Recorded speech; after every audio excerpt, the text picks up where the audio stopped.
Hello everyone. कैसे हैं आप सब भाई? आई होप आप सब बहुत अच्छे होंगे गाइस। तो मैं विरल विश्वकर्मा आप सबके साथ उपस्थित हो गया हूं। जूनियर हिंदी ट्रांसलेटर यानी कि एसएससी का जो एक पोस्ट आती है, एक वैकेंसी आती है जीएचटी की, एसएससी के थ्रू, स्टाफ सिलेक्शन कमीशन के थ्रू।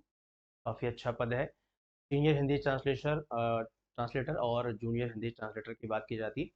तो अभी अभी हम आप सबके साथ साझा कर रहे हैं जूनियर हिंदी ट्रांसलेटर यानी जीएसटी का जो प्रीवियस ईयर का पेपर था। क्योंकि कभी भी एग्जाम देने से पहले हमें जब डिसाइड करते हैं कि हमें जो इस लक्ष्य की तरफ जाना है या फिर हमारा लक्ष्य क्या है, तो हमें पता होना जरूरी है कि एग्जाम में क्या पूछा जाता है, सिलेबस क्या है, उन सब के बारे में। और जब हम फाइनली इस स्टेज पे होते हैं कि हाँ हमें आगे बढ़ना है, हम प्रिपरेशन करना है या तैयारी करनी है, या फिर हम फॉर्म फिल कर चुके होते हैं, एग्जाम देने जाना होता है हमें, तो उसके लिए हमें प्रिपेयर करना होता है। तो हमें ये पता होना चाहिए कि एक्चुअल में क्या पूछा जाता है, क्या पैटर्न है, क्या पिछले एग्जाम में पूछा गया। तो आज ये प्रीवियस ईयर क्वेश्चन मैं आप सबके साथ साझा करूंगा। एक आइडिया आपको लग जाएगा, क्योंकि जैसे पेपर की बात करें तो एक जो 100 मार्क्स का जो पेपर, कंप्यूटर बेस्ड पेपर होता है, जो 200 क्वेश्चन हैं, जहाँ पे जिनमें 100 क्वेश्चन हिंदी के होते हैं।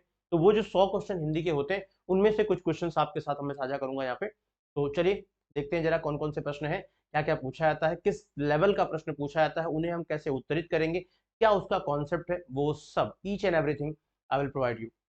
तो चलिए क्वेश्चन नंबर 1, आप सब भी कोशिश कीजिए कि आप सब भी आंसर करें इसका, और अपने हिसाब से मिलाएं कि आपका आंसर सही है या नहीं सही। ठीक है। तो अगर बात करें, हम यहाँ पर लिखा है स्वास्थ्य लाभ वह किसी स्वास्थ्य लाभ रहे हैं कर पहाड़ पर। अब यहाँ पर 1 2 3 4 5 6 ऐसे कुछ क्रम दिए हैं, संख्याएं दी हैं, क्रम दी हैं, नंबर दिए हैं उनको डिनोट मतलब अरेंज करने के लिए।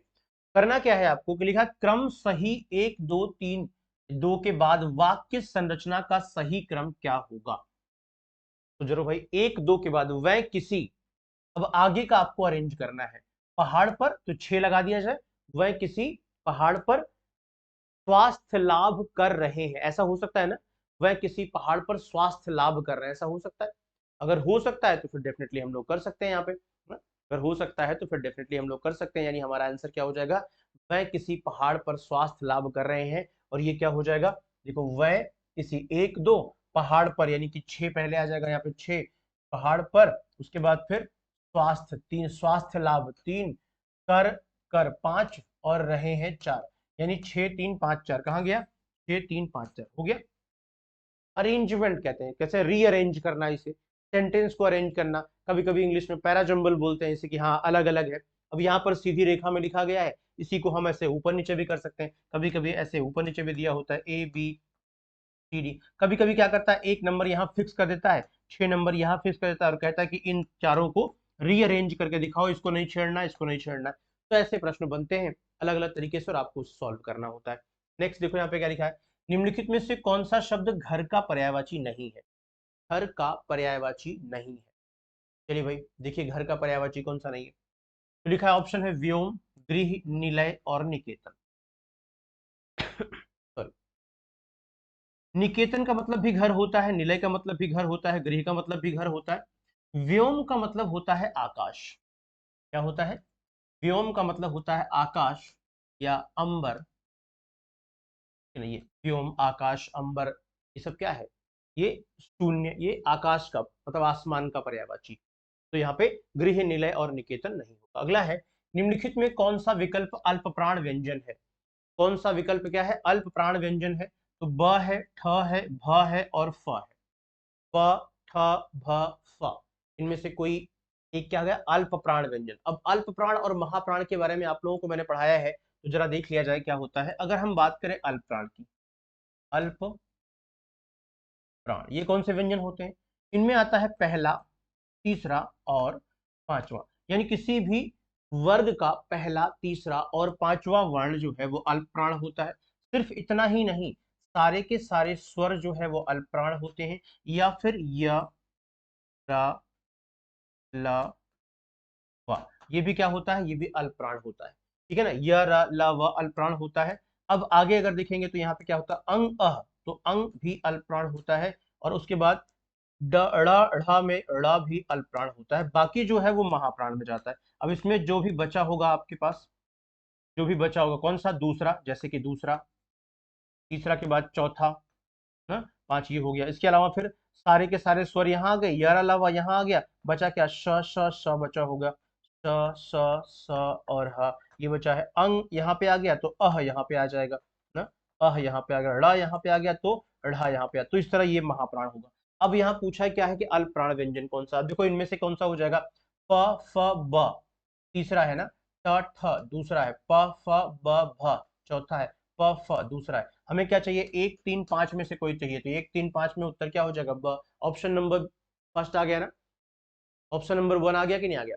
कैसे आया, पूरा फॉर्मूला मैंने बता दिया आपको, ये आपको समझना पड़ेगा, ये तरीका आपको समझना पड़ेगा। अगला देखो, खरा का विलोम डैश होगा, क्या लिखा है, खरा का विलोम डैश होगा, तो हरा है, कोमल है, भरा है, खोटा है, क्या हो जाए, खरा का विलोम डैश होगा।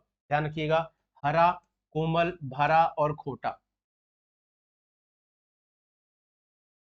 हरा का विलोम डैश होगा, हरा, कोमल, भरा, खोटा। समझ आ रहा है, सिंपल सी बात है, जब बात करेंगे खरा का विलोम क्या होगा, खोटा हो जाएगा। कहते हैं भाई साहब खरा या खोटा ना, खरा खोटा। अगला, मनस्ताप का संधि विच्छेद क्या होगा, मनस्ताप, यहाँ पे विसर्ग संधियां काम करती हैं। यहाँ ता के पहले जो सा आया है ना, ये विसर्ग की वजह से बना हुआ है, तो विसर्ग संधियां काम करेंगी, यानी मनः धन ताप इज इक्वल टू मनस्ताप। क्योंकि ता है तो ता के पहले यहाँ पे दंत सा होगा, अगर यहाँ पे टा होता तो मूर्धन्य श आता, च छ होता तो तालव्य श आता। ठीक है, ये नियम होता है कि च छ के पहले यदि विसर्ग को हटाया जाएगा तो ये क्या हो जाएगा, ये तालव्य श ही आएगा ना, जिसे बोलते हैं निश्चय, निश्चय, निश्चल। तो यहाँ पे च के पहले तालव्य श आया, क्यों, क्योंकि ये जो तालव्य श है ये विसर्ग की वजह से आया होगा। ऐसे कष्ट, टा के पहले मूर्धन्य श आता है, त थ के पहले दंत स आता है। निम्नलिखित में से कौन सा वाक्य शुद्ध है, देखो जरा कौन सा वाक्य शुद्ध होगा, विद्यार्थियों को इस पुस्तक की अध्ययन उपयोगी है, विद्यार्थियों को इस पुस्तक की अध्ययन, गलत हो गया, विद्यार्थियों को इस पुस्तक का अध्ययन उपयोगी होगा, सही लग रहा है, विद्यार्थियों के लिए इस पुस्तक का अध्ययन उपयोगी होगा, विद्यार्थियों के लिए, और विद्यार्थियों को इस पुस्तक का अध्ययन उपयोगी होगा, चौथा तो बिल्कुल ही गलत है, एकदम गलत है। सिंपल सी बात है, क्या हो जाएगा, हमारे पास एक ही ऑप्शन होगा, विद्यार्थियों के लिए इस पुस्तक का अध्ययन उपयोगी होगा। नेक्स्ट, भक्त ईश्वर पर श्रद्धा डैश है, रिक्त स्थान के लिए उपयुक्त शब्द कौन सा होगा, करता, रखता, देखता, मिलता। भक्त ईश्वर पर श्रद्धा रखता है, करता है, रखता है, देखता है या मिलता है। भक्त ईश्वर पर क्या करता है, श्रद्धा करता है या श्रद्धा रखता है, तो भक्त ईश्वर पर श्रद्धा रखता है, यानी उत्तर आपका क्या हो जाएगा, बी हो जाएगा। क्लियर है ना, चलो आगे देखो, यहाँ पे मारने को तत्पर होना अर्थ के लिए सही मुहावरा कौन सा है, मारने को तत्पर होना अर्थ के लिए सही मुहावरा कौन सा है, हाथ डालना, हाथ साफ करना, हाथ उठाना और हाथ मारना। देखो हाथ डालने का मतलब होता है किसी चीज में इन्वॉल्व होना, हाथ साफ करना मतलब क्या होता है, चोरी करना, हाथ साफ करना मतलब चोरी करना, हाथ उठाना मतलब क्या होता है, किसी को मारना, हाथ उठाना ना, तो मारने को तत्पर होना मतलब, हाँ कहते भाई साहब हाथ मत उठाना, ऐसे कई बार सुना होगा ना भाई साहब, तो भाई देखो कुछ भी कर लेना लेकिन हाथ मत उठाना, हाथ ना उठाना मतलब मारने, हाथ उठाना मतलब मारना। अर्थ से संबंध रखने वाला के लिए निम्नलिखित में से कौन सा शब्द है, अर्थ से संबंध रखने वाला के लिए निम्नलिखित में से कौन सा शब्द है, अर्थ से संबंध रखने वाला के लिए निम्नलिखित में से कौन सा शब्द है, तो आर्थिक, मुद्रास्फीति, व्यापारी, व्यावसायिक, क्या हो जाएगा, आर्थिक, मुद्रास्फीति, व्यापारी या व्यावसायिक, क्या लगता है भाई, अर्थ से संबंध रखता है तो आर्थिक ही होगा ना, सिंपल सी बात है, अर्थ से संबंध रखता है तो आर्थिक ही होगा, धन संबंधी। अगला है, निम्नलिखित में से अंतस्थ व्यंजन कौन सा है, ल, न, स या भ, क्या हो जाएगा, निम्नलिखित में से अंतस्थ व्यंजन कौन सा है, ल, न, श या भ, अंतस्थ व्यंजन कौन सा है, क्या लगता है, निम्नलिखित में से अंतस्थ व्यंजन कौन सा है, क्या हो जाएगा। अब देखो अंतस्थ व्यंजन होता क्या है, पहले देखो शुरुआत में स्पर्शी व्यंजन,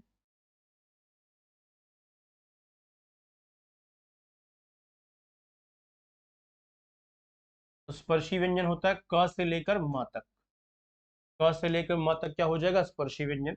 इसके बाद फिर अगर हम बात करें यहाँ पे अंतस्थ व्यंजन।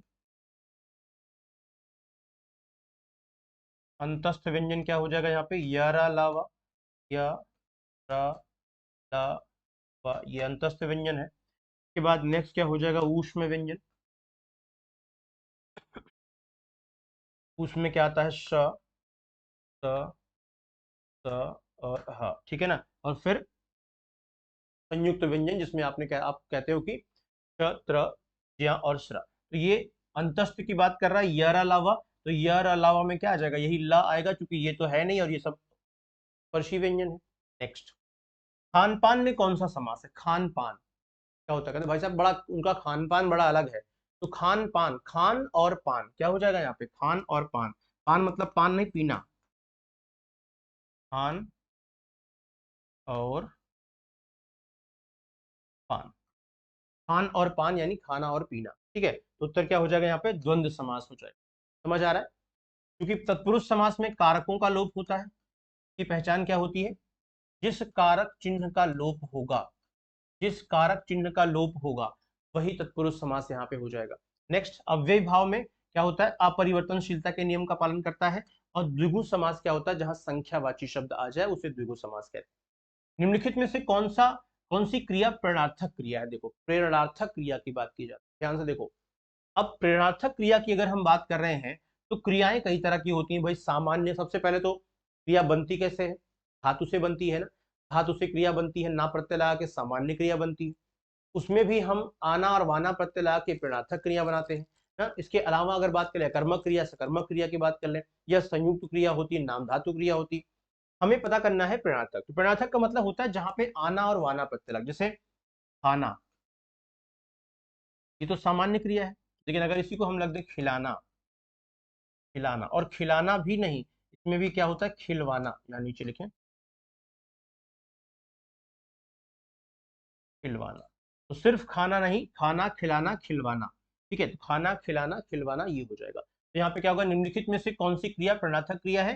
जीना, लिटाना, भीगना और जागना। तो लिटाना, भीगना, जागना, जीना ये सब है। लिटाना यहाँ पे दूसरा दूसरा कोई काम कर रहा है, ठीक है। यहाँ खुद से काम नहीं। देखो, खाना, खिलाना, खिलवाना, तो खिलाना और खिलवाना ये क्या है? प्रेरणार्थक क्रियाएं होती, जहां हम काम नहीं करते, किसी और से प्रेरित करके काम करवाते हैं। अगला है, घोड़ा चलता तेज है। वाक्य संरचना का सही क्रम क्या है? जैसे पहला वाला क्वेश्चन किया था, सेम वही है। वाक्य को कैसे हम सेम सही संरचना में लाएंगे, सही सेंटेंस में लाएंगे? तो सिंपल सी बात है, क्या हो जाएगा यहाँ पे? घोड़ा तेज चलता है, यानी 1 3 2 4, 1 3 2 4 ये रहा उत्तर, 1 3 2 4। क्लियर है ना? अगला, निम्नलिखित में से दीर्घ स्वर कौन सा है? दीर्घ स्वर कौन सा है? देखो ध्यान से, तो दीर्घ स्वर कौन से होते हैं? अब स्वरों की जब हम बात करते हैं तो देखो, यहाँ पे 4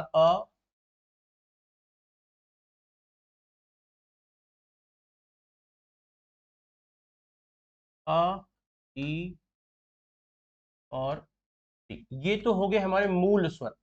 ये कहते हैं मूल स्वर। ये क्या कहते हैं? मूल स्वर कहते हैं, ठीक है ना। इसके बाद फिर 3 होते हैं दीर्घ स्वर, जिसमें बड़ा आ, बड़ी ई और बड़ा उ। ये क्या होते हैं? दीर्घ स्वर। ये होते हैं दीर्घ स्वर। इसके बाद फिर अगला क्या होता है? स्वरों में संयुक्त स्वर, जैसे इसमें ए, आए, ओ और औ, इनको क्या बोलते हैं? संयुक्त स्वर, जिनको मिला के बनाया गया होता है तो संयुक्त स्वर होते हैं। यहाँ पूछा है दीर्घ स्वर, दीर्घ स्वर में एक ही आ रहा है, ये वाला। बाकी ये भी मूल है, ये भी मूल है, ये भी मूल है। सिर्फ दूसरा नंबर जो है वो क्या है? दीर्घ स्वर है। तो ये आपको ध्यान रखना है। अगला है, जो तौला मापा जा सके के लिए निम्नलिखित में से कौन सा शब्द होगा? जो मापा तौला जा सकता है उसके लिए एक शब्द क्या होगा? बहुत ध्यान से देखिए। तो अपरिमेय, परिमाप, परिमेय और आयतन, 4 शब्द हैं। परिमेय देखो परिमाण से होता है, पर माप तौल का मतलब होता है परिमाप।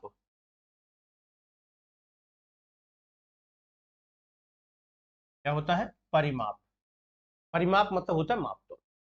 जो परिमाप मतलब मापना तौलना, अगर मापना तौला जा सके, मापने तौलने योग्य, तो बन जाएगा परिमेय। क्या बन जाएगा? परिमेय। लेकिन पूछा जो तौला मापा जा सके, अपरिमेय नहीं, परिमेय पूछा है ना। तो सिंपल सी बात है, अपरिमेय नहीं बल्कि यहाँ पे परिमेय लगा देंगे। ठीक है, क्या लगा देंगे? परिमेय। ना मापा तौला जा सके, ना पूछा होता, मापा तौला ना जा सके तो अपरिमेय लगाते, लेकिन उत्तर क्या हो जाएगा? Third one. अगला, कर्कश का विलोम शब्द क्या है? कर्कश का विलोम शब्द क्या हो जाएगा? मधुर, करुण, धूमिल और निष्ठुर। कर्कश का विलोम शब्द बताएं। कर्कश का विलोम शब्द क्या होगा? कर्कश बोलने संबंधी है, बोलने संबंधी जो आपकी वाणी की तीव्रता, वाणी की जो कड़वाहट है वो कर्कश होता है, तो यहां पर हो जाता है मधुर। कर्कश का विलोम क्या होता है? मधुर।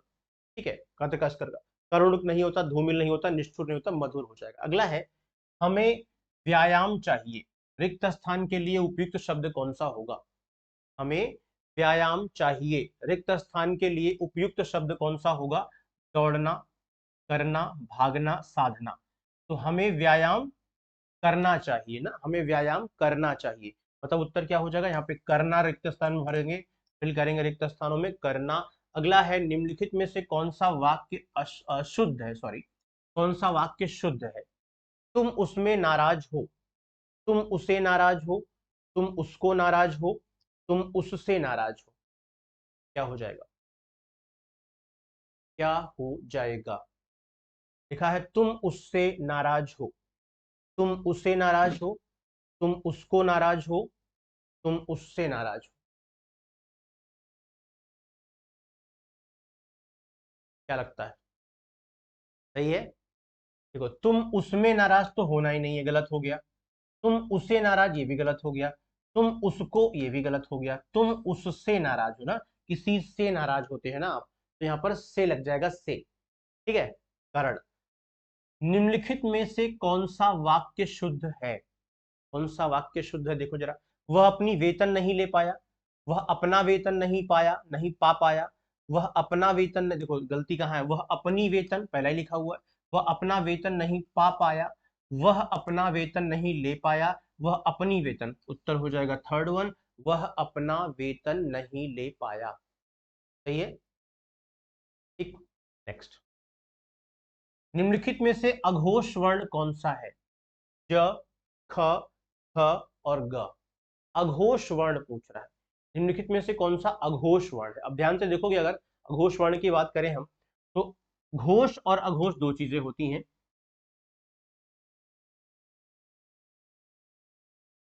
एक तो है अघोष, अघोष में क्या आता है? अघोष में आता है क्या भाई? देखो ध्यान से, तो अघोष में आता है यहाँ पे पहला वर्ण, दूसरा वर्ण और तीनों श, स, श, श, सॉरी, हाँ नहीं, श, तीनों श ना, तो तीनों श, ये वाला, बस इतना ही अघोष में आता है। इसके बाद जो कुछ बचेगा वो सब सघोष में जाता है। तो जैसे अगर हम बात करें सघोष की, तो बाकी जो बचेगा वो सब सघोष में है। पूछा क्या है यहाँ पे हमसे? अघोष पूछा है। अघोष में देखो, पहला दूसरा, च, छ, ज तीसरा वर्ण है, क, ख दूसरा वर्ण है, क, ख, ग, घ चौथा वर्ण है, और ग तीसरा वर्ण है। तो यहाँ पे उत्तर क्या हो जाएगा? ख दूसरा वर्ण है, तो ख दूसरा, क्योंकि हमें चाहिए क्या? पहला दूसरा, और दूसरा यहाँ पे ख आ गया, तो यही तो चाहिए। चलिए नेक्स्ट, गलियों की बौछार कोई ना सका, टिक के सामने क्रम संख्या और के बाद वाक्य संरचना का सही क्रम क्या होगा? क्या लिखा है? गोलियों की बौछार कोई ना टिक सका, कोई ना सका टिक के सामने। अब करना क्या? इसे अरेंज करना है, तो गोलियों के बौछार के सामने कोई ना टिक सका, ऐसे होगा ना। तो गोलियों की बौछार एक, के सामने छह, के सामने कोई ना तीन टिक सका। छह तीन पांच चार कहाँ गया? ये उत्तर हो गया, छह तीन पांच चार। ठीक है। चलिए नेक्स्ट, इतिहास का जानकार के लिए निम्नलिखित में से कौन सा शब्द है?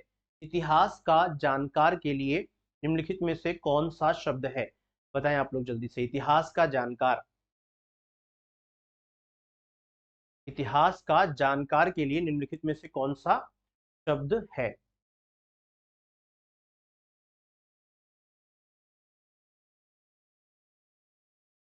इतिहास का जानकार के लिए निम्नलिखित में से कौन सा शब्द है, बताएं।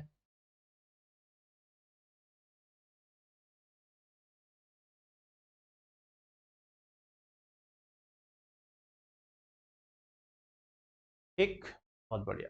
देखो, पुरातात्विक तो होता नहीं, इतिहासज्ञ ये हो सकता है, विद्वान होगा नहीं और ऐतिहासिक होगा नहीं। तो ऑप्शन नंबर 2 हो जाएगा यहाँ पे इतिहासज्ञ। कहते हैं भाई साहब इतिहासज्ञ हैं वो, इतिहास के जानकार हैं। जैसे विशेषज्ञ, विषय के जानकार को विशेषज्ञ कहते हैं। अगला, निम्नलिखित में से कौन सा शब्द तत्सम नहीं है, सौभाग्य, शिक्षा, स्थिर और शीतल। सौभाग्य, शिक्षा, स्थिर और शीतल, कौन सा शब्द तत्सम नहीं। अब तत्सम देखो, सौभाग्य तत्सम है। सौभाग्य का तद्भव जो होता है वो होता है सुहाग। आप लोग बोलते हो ना कि उसका सुहाग, तो सुहाग जो है वो क्या है, वो सौभाग्य को ही सुहाग कहते हैं। शिक्षा तत्सम ऑलरेडी है ना, और सिर नहीं होता, सिर नहीं होता यहाँ पे, सिर नहीं होता, शिरा होता है। और शीतल यहाँ पे तो ऑलरेडी है ही है, तो ये तत्सम है, सिर्फ यही वाला नहीं है। चिरंतन का विलोम क्या हो जाएगा, पुरातन, नश्वर, सनातन या शाश्वत। क्या लिखा है, चिरंतन का विलोम शब्द होगा पुरातन, नश्वर, सनातन या शाश्वत। जल्दी से बताएं। चिरंतन का विलोम, पुरातन, नश्वर, सनातन या शाश्वत।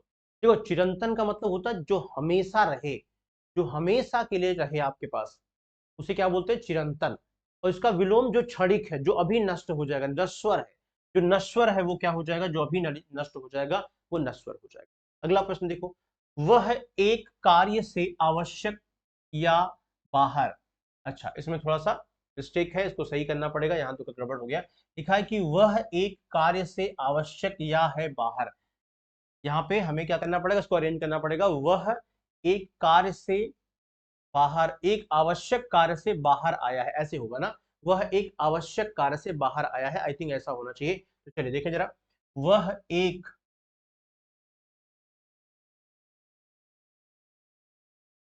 वह एक, दो तो हो ही गया।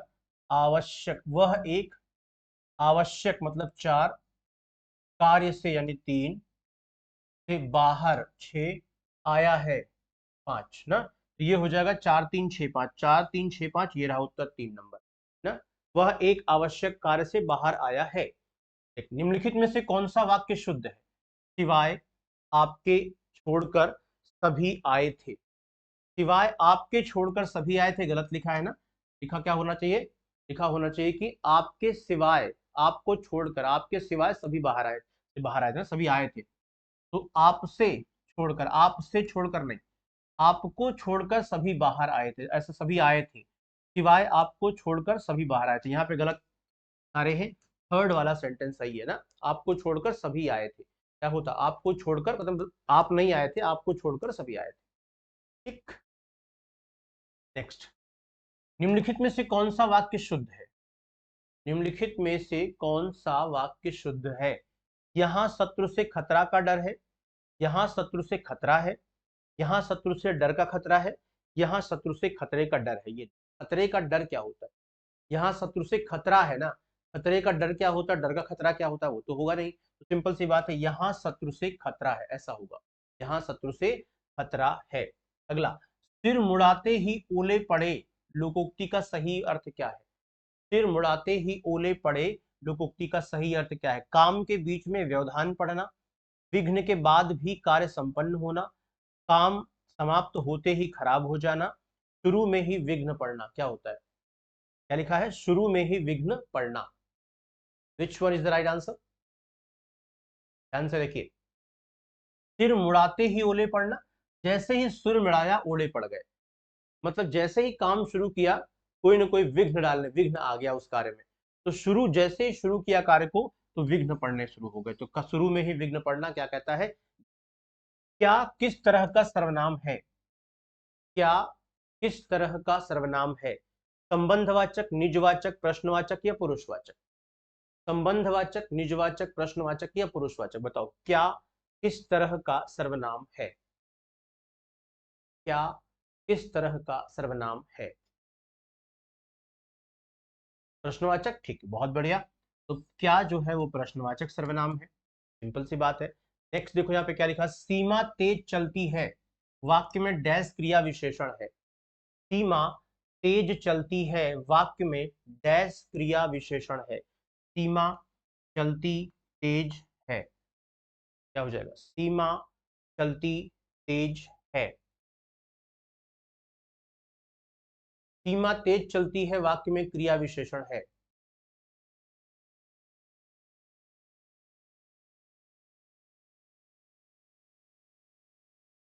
समझ आया? तो क्या हो जाएगा यहाँ पे, सीमा तेज चलती है, वाक्य में डैश क्रिया विशेषण, कौन सा, वाक्य में सीमा तेज चलती, सॉरी एक मिनट, यहाँ पे थोड़ा सा गड़बड़ है प्रश्न में, हमें लग रहा है यहाँ पे गड़बड़ है। क्या हो जाएगा, देखो ध्यान से,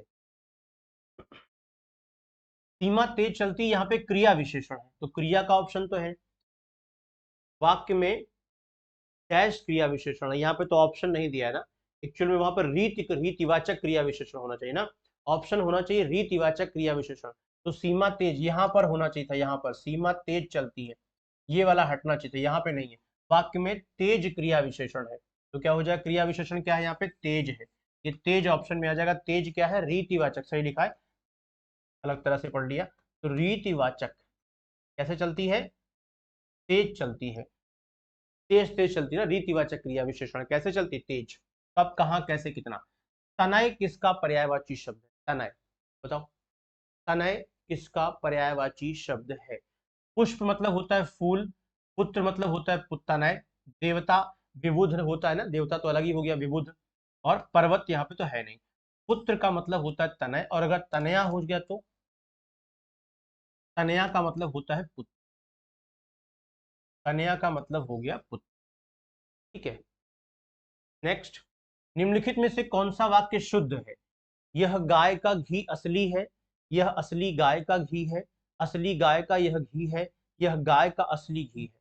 क्या हो जाएगा, यहाँ पे क्या लिखा जाएगा, यह गाय का असली घी है, क्या पूछा जाएगा, असली घी है कि गाय असली है, घी असली होना चाहिए ना, तो लिखा है यह गाय का असली घी है, यानी उत्तर आपका फोर्थ वन हो जाएगा।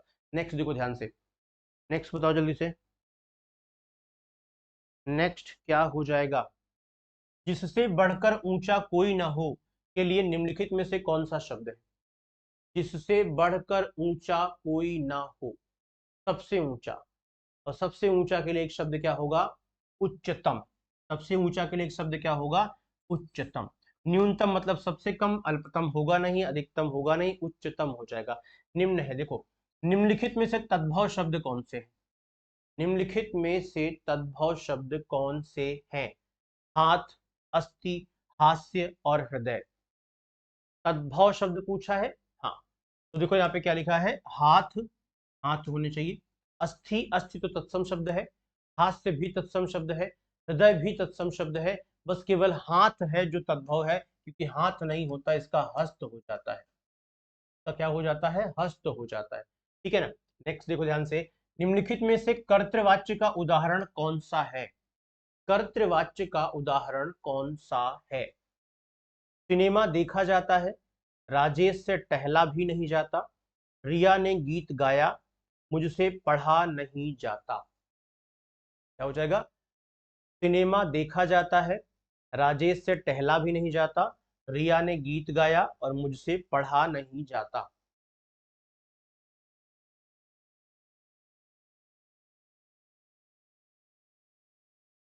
आया समझ में, ध्यान से देखो, निम्नलिखित कर्तृवाच्य पूछा, अब कर्तृवाच्य, कर्मवाच्य और भाववाच्य, तीन चीजें यहां पर होती हैं हिंदी में। वाच्य, इंग्लिश में आपने देखा होगा एक्टिव वन पैसिव वॉइस दो होते हैं, हिंदी में वाच्य तीन प्रकार के होते हैं, कर्तृवाच्य, कर्मवाच्य और भाववाच्य। जहां पर कर्ता प्रधान होता है, कर्ता के अकॉर्डिंग क्रिया का प्रयोग किया जाता है, वो होता है कर्तृवाच्य। जहां पर कर्ता न हो के कर्म का प्रधान होता है, और या फिर कर्ता होता भी है तो वहां कर्ता को कर्म बना दिया जाता है, यानी सब्जेक्ट को ऑब्जेक्ट बना दिया जाता है, उसी के अकॉर्डिंग सब कुछ लगाया जाता है, वहां क्या हो जाता है, वहां कर्मवाच्य। और अगर दोनों प्रधान नहीं है, भाव प्रधान है, तो फिर भाववाच्य। यानी यहाँ पर क्या है, यहाँ पर देखो सिनेमा, कर्तवाच्य पूछो, सिनेमा देखा जाता है, यहाँ कौन देखता है सिनेमा नहीं बताया गया है, सिनेमा देखा जाता है, कौन देखता है नहीं बताया है, इसका मतलब ये कर्तवाच्य नहीं है। राजेश से टहला भी नहीं जाता, यहाँ पे खाया भी नहीं जाता, और टहला भी नहीं जाता, उठा भी नहीं जाता, बैठा भी नहीं जाता, हंसा भी नहीं जाता, इस तरह के सेंटेंस आए तो भाववाच्य हो जाएगा। रिया ने गीत गाया, यहाँ पे गीत गाने वाला कौन है? रिया है। तो यहाँ पे सीधी सीधी बात की जा रही है कि ये रिया ने गीत गाया, मुझसे पढ़ा नहीं जाता, ये तो भाववाच्य हो गया। चिंता यह है कि होगा कैसे पुनरुत्थान देश का। क्या लिखा है? चिंता यह है कि होगा कैसे पुनरुत्थान देश का। इसका क्रम लगाना है सही से। क्या हो जाएगा यहाँ पे? इसका क्रम कैसे लगाएंगे? चिंता यह है कि देश का पुनरुत्थान कैसे होगा ना, देश का से पुनरुत्थान। 5 कैसे, 4 होगा, 3। तो 6 5 4 3 कहीं है, 6 5 ये रहा, 6 5 4 3, यानी फोर्थ वाला ऑप्शन सही होगा। Fourth number is the right answer. Getting my point guys? Are you getting my point? बताए। अगला प्रश्न बताए जरा। एक देश से दूसरे देश में माल भेजना के लिए निम्नलिखित में से कौन सा शब्द होगा? एक देश से दूसरे देश में माल भेजना क्या कहलाता है? एक देश से दूसरे देश में माल भेजना क्या कहलाता है? निर्यात कहलाता है, जाहिर सी बात है ना। एक्सपोर्ट इंपोर्ट, तो यहाँ पे आयात मतलब होता है इंपोर्ट, और ये क्या हो जाता है? एक्सपोर्ट। एक एक्सपोर्ट। नेक्स्ट है, यह कविता अनेक भाव प्रकट करती है, रिक्त स्थान के लिए उपयुक्त शब्द कौन सा होगा? यह कविता अनेक भाव प्रकट करती है, रखती है, बोलती है, कहती है। यह कविता अनेक भाव प्रकट करती है, बताएं। यह कविता अनेक भाव प्रकट करती है, रखती है, बोलती है, कहती है। अनेक भाव प्रकट करती है ना, तो यहाँ पर क्या है? प्रकट करती है, ये उत्तर हो जाएगा। नेक्स्ट जरा देख लिया जाए। व्यायाम ने डैश किया, व्यायाम ने किया दीपक, क्या हो जाएगा? व्यायाम दीपक ने किया, ऐसा होना चाहिए था ना, या दीपक ने व्यायाम किया, इसको हम पूरा सेटअप करेंगे। दीपक ने व्यायाम किया। 4 2 1 3 कहीं है, ये रहा 4 2 1 3। सिंपल सा सेंटेंस, सिंपल सा अरेंजमेंट है। आगे देखो, मक्खियां मारना मुहावरे का सही अर्थ क्या है? मक्खियां मारना मुहावरे का सही अर्थ क्या है? बहस करना, बेकार रहना, मजाक करना, या फिर हत्या करना। बताओ, मक्खियां मारना मुहावरे का सही अर्थ क्या है? क्या लगता है आपको? मक्खियां मारना, भाई बहस करना तो होगा नहीं, बेकार रहना हो सकता है ना। मक्खियां, भाई क्या कर रहे हो यार, मक्खियां मार रहे हैं बैठ के, कोई काम नहीं है ना, तो खाली बैठे रहना या मक्खी बेकार रहना क्या होता है? मक्खियां मारना कहलाता है। नेक्स्ट की बात कर लेते हैं, वस्त्र का पर्यायवाची क्या होता है? वस्त्र का पर्यायवाची क्या होता है? नलिन है, वसन है, सदन है, गगन है। बढ़िया प्रश्न। तो वस्त्र का पर्यायवाची होता है वसन, ध्यान रखना। नलिन का मतलब कमल हो जाता है, सदन का मतलब घर हो जाता है, गगन का मतलब आकाश हो जाता है, वसन का मतलब वस्त्र हो जाता है। ठीक है, अगला प्रश्न देखो। माँ ने बच्चे को बुलाया, रेखांकित अंश में कौन सा कारक है? माँ ने बच्चे को बुलाया, रेखांकित अंश में कौन सा कारक है? कर्म कारक है। माँ ने बच्चे को बुलाया, बच्चे को, बच्चे को यहाँ को चिन्ह आया है, तो को तो सिंपल सी बात है कर्म होगा ना, क्योंकि कर्म का चिन्ह ही को होता है, करण का चिन्ह से होता है, संप्रदान का चिन्ह जहां होता है वहां के लिए आ जाएगा, के लिए। अपादान क्या हो जाएगा? से अलग।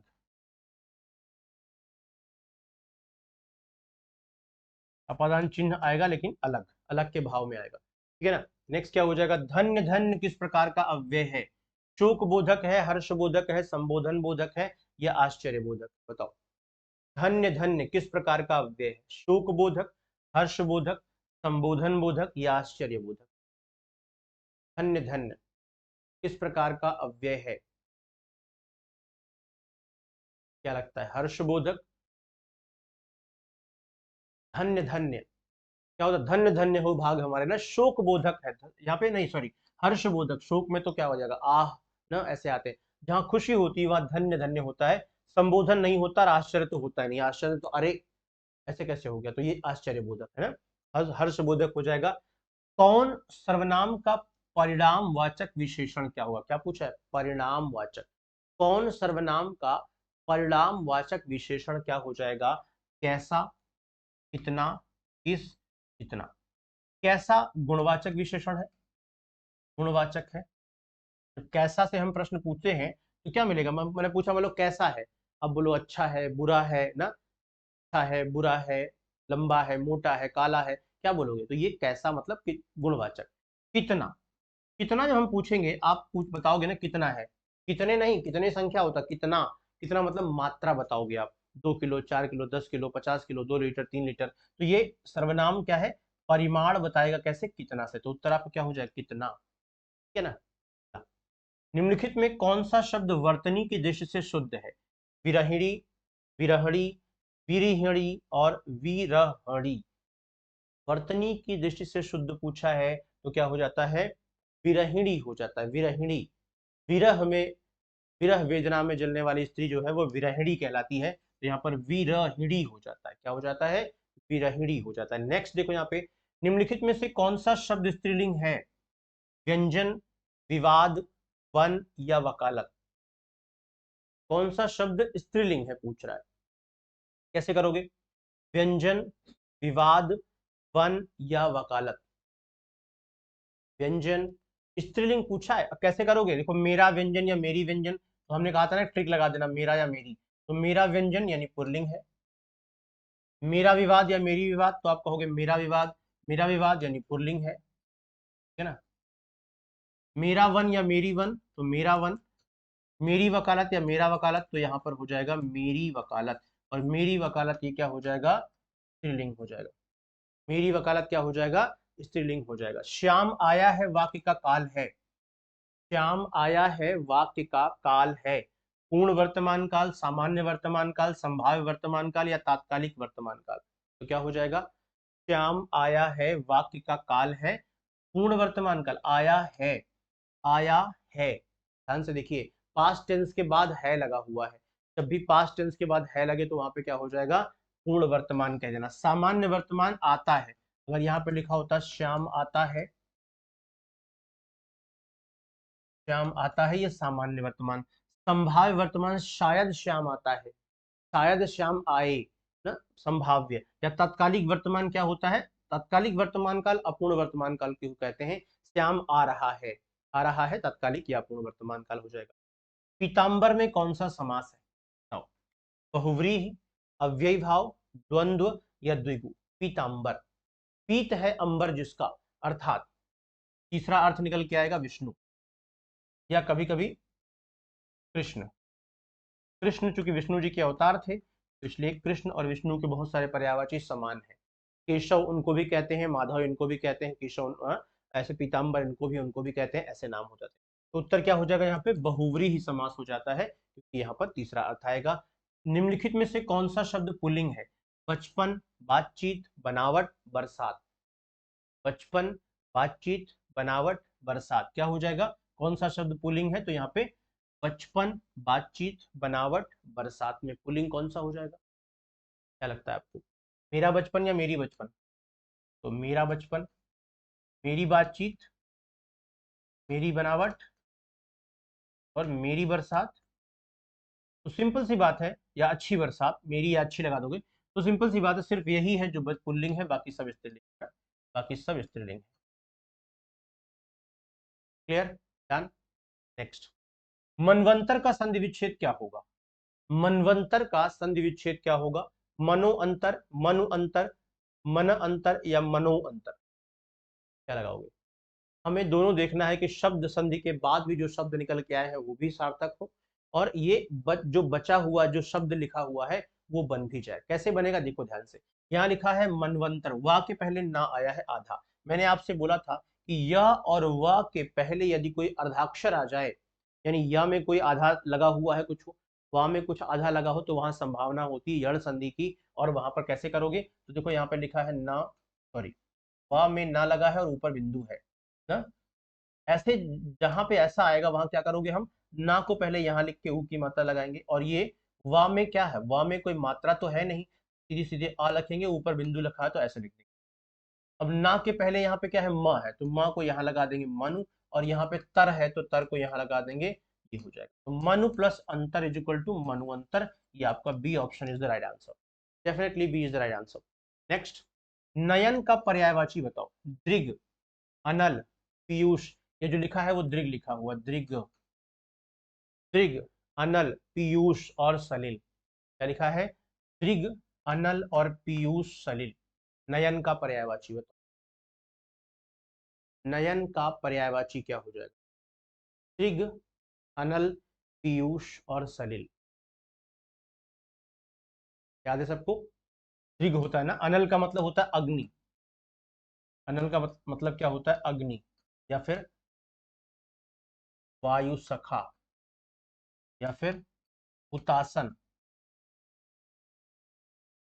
वैश्वानर, पावक। क्या है ना? अग्नि, वायु सखा, हुतासन, वैश्वानर और पावक, ऐसे नाम।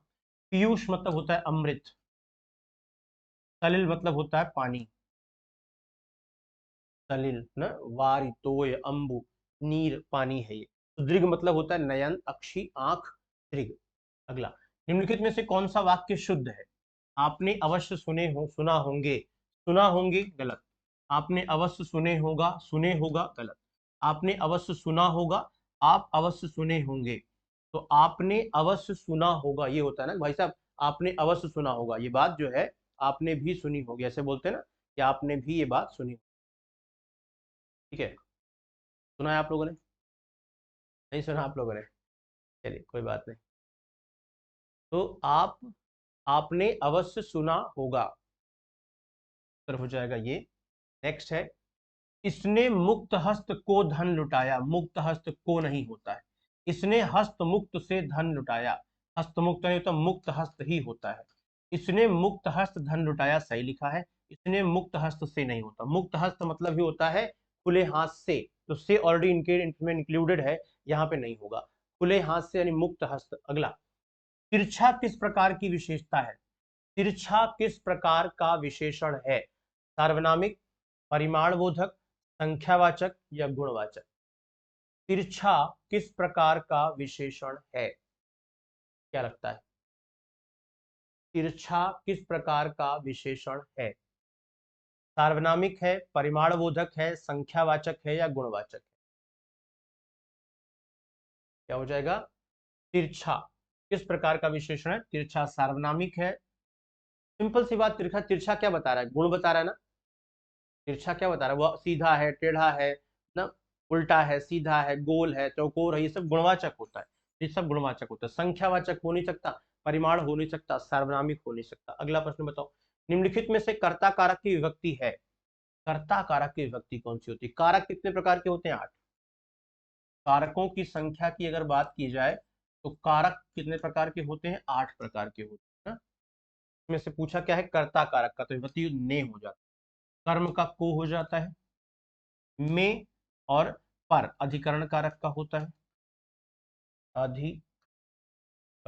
और से लिखा है तो करण कारक होगा। हालांकि से अपादान का भी होता है, लेकिन जब अलगाव दर्शाया जाता है तब होता है ना, ऐसे नहीं होगा। ठीक है,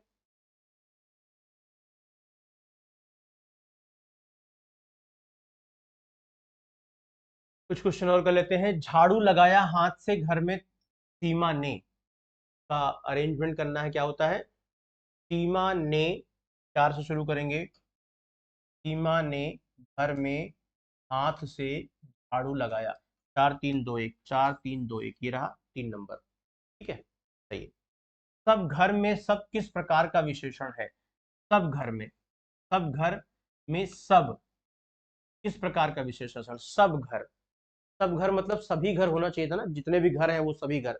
तो वैसा सब घर चेक कर लिए? बोले हाँ, सभी घर चेक कर लिए, सब घर चेक कर लिए। तो सब घर यहाँ पे क्या हो जाएगा? कौन सा विशेषण हो जाएगा? सब घर। तो सब घर यहाँ पे विशेषण हो जाएगा परिमाण बोधक ना, कि अनिश्चित संख्या। हाँ बिल्कुल सही है, काउंटेबल है ये घर, काउंटेबल है तो अनिश्चित संख्यावाची हो जाएगा। अरे भाई साहब, सब घरों में मैं जाता हूँ, सब घर मैं जानती हूँ। तो सब घर, घर तो काउंट कर सकते हैं, 1 घर 2 घर 3 घर काउंट कर सकते हैं। जो चीज काउंटेबल है, जो चीज काउंटेबल है उसे संख्यावाची कहेंगे। अब चूंकि सबसे पता नहीं चल रहा है कि क्या है ये, सबसे ये पता नहीं चल रहा है कि ये क्या है, तो सिंपल सी बात है, अनिश्चित संख्यावाची हो जाएगा। अगला देखो, भानुदय का संधि विच्छेद क्या हो जाएगा? भानु प्लस उदय, तो क्या होता है? भानुदय। यहाँ पे छोटा उ की मात्रा और छोटा उ की मात्रा, भानु प्लस उदय इज इक्वल टू भानुदय। ठीक है ना, तो ये प्रश्न है, एक होमवर्क आपको मैं दे दे रहा हूँ, इसको अरेंज करके लगाइएगा। इसी के साथ अपनी वाणी को हम विराम देंगे आज। ठीक है, आप लोग कोशिश कीजिएगा खुद से सॉल्व करने के लिए। कमेंट करके मुझे बताइएगा कि आपने इस प्रश्न को सॉल्व किया या नहीं किया, आया नहीं आया। हालांकि इजी प्रश्न है, 3-4 करवा चुका हूँ तो आराम से आ जाएगा। अब बाकी सेशन को शेयर कीजिएगा, लाइक कीजिएगा, अपने दोस्तों तक पहुंचाइएगा। और जो भी इस लक्ष्य की तरफ आप आगे बढ़ रहे हैं, जो भी लक्ष्य आपने डिसाइड कर रखा है कि हमको एसएससी जूनियर ट्रांसलेटर देना है या फिर इसके अलावा कुछ और देना है, उन सब के लिए आप तत्पर रहिए, प्रयासरत रहिए, अपनी कोशिश जारी रखिए। क्योंकि आप जिस दिन उस लेवल पर परफेक्शन के आ जाएंगे कि आपने जो इतनी मेहनत कर ली है, कंटेंट पे इतनी पकड़ बना ली है, तो डेफिनेटली आपका सिलेक्शन होने से कोई रोक नहीं सकता। ठीक है, thank you so much, bye bye, जय हिंद।